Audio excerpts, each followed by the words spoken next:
আমরা প্রত্যেকেই পুজোর সময় একটু বেশি হলেও হেলথ কনসিয়াস হয়ে যাই, কারণ পুজোতে একটু স্পেশাল দেখাবে এটা কিন্তু আমরা সবাই চাই, মন থেকেই চাই।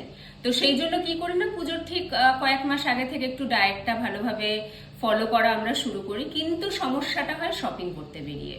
শপিং করতে বেরিয়ে কিন্তু টুকটাক কম বেশি এদিক ওদিক প্রায়শই খাওয়া হয়ে যায়।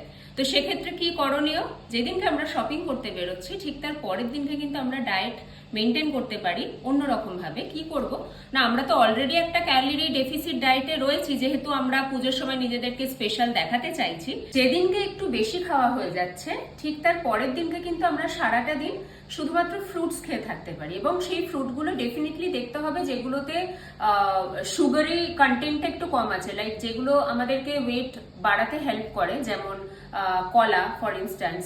আমরা সারাদিনে একটা কলা খেতেই পারি, বাট ডেফিনেটলি সেটাকে আমাদেরকে খেয়াল রাখতে হবে ফার্স্ট হাফে, মানে দুপুরের আগে যদি আমরা খেয়ে নিই তাহলে সেটা কিন্তু ইজিলি যে কেউ প্রত্যেকদিন একটা করে কলা খেতে পারে, একটা মিডিয়াম সাইজের। কিংবা আমরা কিন্তু গ্রেপস বা সবেদা বা চিকু যেটাকে বলি, সেগুলো কিন্তু আমরা খাবো না ডায়েট চলাকালীন।